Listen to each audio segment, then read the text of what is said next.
Assalamualaikum semuanya. Konflik yang terjadi di Ambon, ibu kota Maluku, sering dibilang sebagai konflik antara umat Islam dan Kristen. Walaupun kenyataannya, latar belakang konflik ini jauh lebih kompleks. Pada zaman penjajahan Belanda dulu, masyarakat Maluku dibagi sesuai dengan garis agama secara geografis dan sosial. Saat penjajahan, Belanda memberikan orang Kristen akses lebih besar dalam bentuk pendidikan dan posisi politik. Sementara orang Muslim lebih diberi akses untuk berdagang dan berbisnis. Pada masa pemerintahan Soeharto, Maluku mengalami banyak perubahan sosial yang salah satunya adalah meredamnya ketegangan antara umat Muslim dan Kristen. Namun sayangnya, hal ini hanya nampak dari lapisan luarnya saja.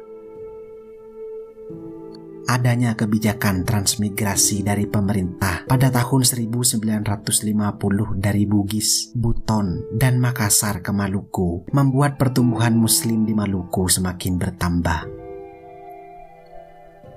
Saat itu Soeharto mendirikan Ikatan Cendekiawan Muslim Indonesia atau ICMI yang bertujuan untuk mengamankan dukungan politik dari kelompok Muslim ketika kekuasaan militernya mulai memudar. Adanya pengangkatan M. Akip Latukonsina pada tahun 1992 menjadi gubernur Maluku menyebabkan semua bupati di Provinsi Maluku mayoritas beragama Islam. Pada tahun 1998 terjadi lagi kerusuhan, kali ini bukan di Ambon tetapi di Ketapang, Jakarta Utara dengan pelaku konflik antara preman Ambon yang beragama Muslim dan Kristen.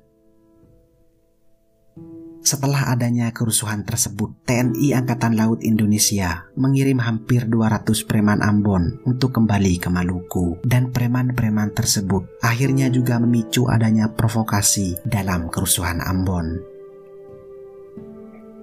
Sejarah mencatat pada tahun 1999 sampai tahun 2002, konflik kekerasan di Ambon menewaskan hampir 5.000 nyawa. Dan konflik berisu SARA ini merupakan salah satu konflik yang paling dahsyat di Indonesia setelah keruntuhan rezim pemerintahan Soeharto. Tapi, bagaimana semua itu bisa terjadi? Silahkan menyimak, ceritanya dimulai dari sini. Awalnya perang Ambon ini bermula di mana salah satu oknum pemuda Muslim dari keturunan Bugis meminta uang kepada pemuda Kristen dari Mardika. Pemuda keturunan Bugis tersebut sudah dikenal sebagai preman di kawasan tersebut, dan pemuda dari Mardika tersebut bekerja sebagai supir angkot. Ketika sudah berkali-kali dimintai uang dan pemuda Mardika tidak mau memberi, keduanya pun tersulut amarah hingga berakhir dengan pertikaian adu pukul. Perkelahian ini berujung hingga pemuda Mardika mengambil parang untuk membunuh preman tersebut. Preman tersebut yang berhasil kabur kemudian berkata kepada warga di daerahnya bahwa ia akan dibunuh oleh orang Kristen. Tanpa berpikir panjang, lantas warga marah atas kejadian tersebut dan mulai menyerang desa Mardika dengan parang, tombak, dan senjata tajam lainnya. Tidak hanya itu, ratusan rumah di desa Mardika pun dibakar, termasuk gereja Silale.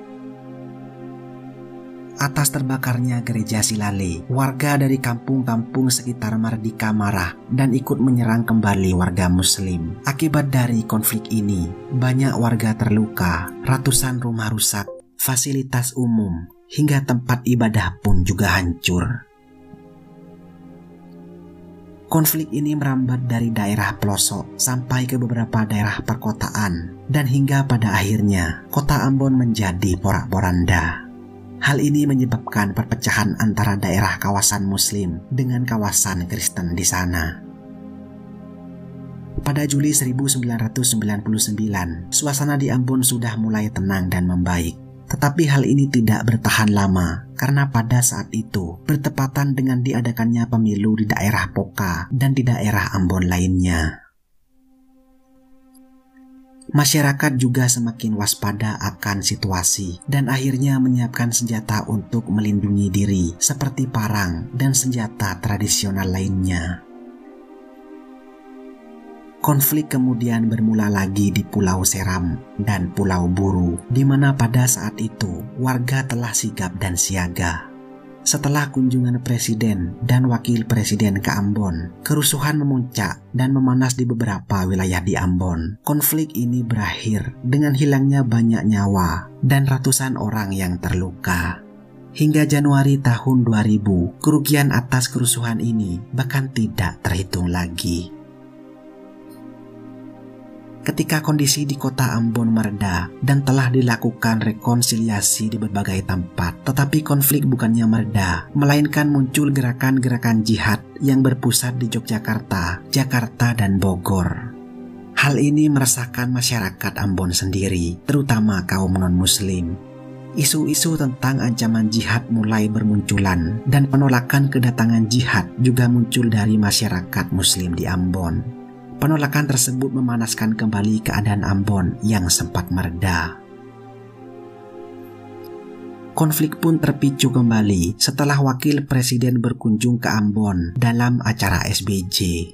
Acara ini juga dihadiri oleh kelompok milisia Batu Merah yang beragama Islam dan juga kelompok Kuda Mati yang beragama Kristen. Hal ini menyebabkan kerusuhan mulai merebak dan berkepanjangan. Pada saat krisis di Ambon, pemerintah akhirnya melepaskan tangan karena sudah tidak sanggup lagi menangani konflik yang terus berkelanjutan. Kejadian ini membuat bangkitnya Front Kedaulatan Maluku yang merupakan pewaris dari Republik Maluku Selatan atau RMS. Pemerintah menganggap bahwa adanya kelompok tersebut justru memperkeruh suasana di Ambon. RMS dibentuk pada tahun 1950 dan kelompok tersebut berusaha mengadvokasi kaum separatis dari negara yang didominasi Muslim, di mana kemudian RMS dianggap sebagai gerakan Kristen yang memperburuk konflik dinamika agama di Ambon saat itu.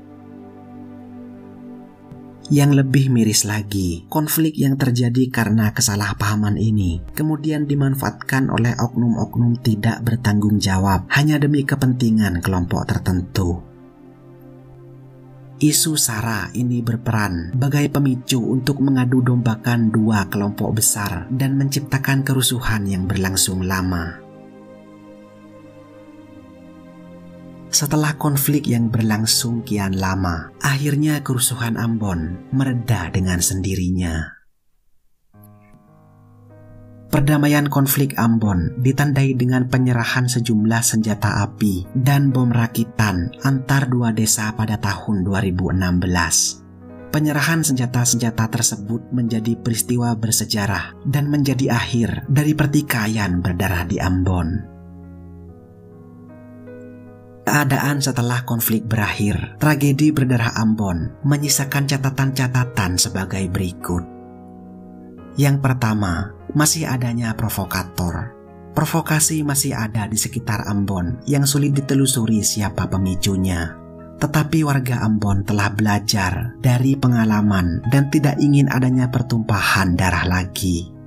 Kedua, wilayah pemukiman di Ambon terbagi menjadi dua. Salah satu hambatan yang ada adalah desa yang terpisah-pisah berdasarkan agama. Meskipun warga masih saling berinteraksi, trauma atas kerusuhan masih menghantui mereka sehingga mereka hidup terpisah. Ketiga adalah persaudaraan yang terputus. Masyarakat Ambon mulai melihat kembali budaya leluhurnya Pela Gandong yang sempat ditelantarkan saat terjadi konflik. Pela Gandong merupakan ikatan persaudaraan antar kampung yang biasanya terjadi antar kampung yang berbeda agama. Dan yang terakhir adalah masyarakat Ambon sudah belajar untuk tidak mudah terpancing karena masih adanya letupan api-api konflik yang mungkin terjadi, seperti persaingan politik lokal. Para tokoh agama setempat tak henti-hentinya berkampanye supaya warga tidak terpancing untuk berkonflik lagi hanya karena pemilihan umum. Dan mereka juga sudah belajar akan pentingnya sebuah toleransi. Sangat disayangkan tentu adalah kata yang tepat saat kita mengingat kembali cerita ini. Tetapi mengulik cerita yang pernah terjadi tidak melulu soal mengingat rasa sakit. Kita juga dapat mendapatkan pelajaran di masa lalu untuk tidak melakukannya lagi di masa sekarang. Itulah cerita mengenai konflik Ambon. Terima kasih sudah menonton. Ciao, hasta luego.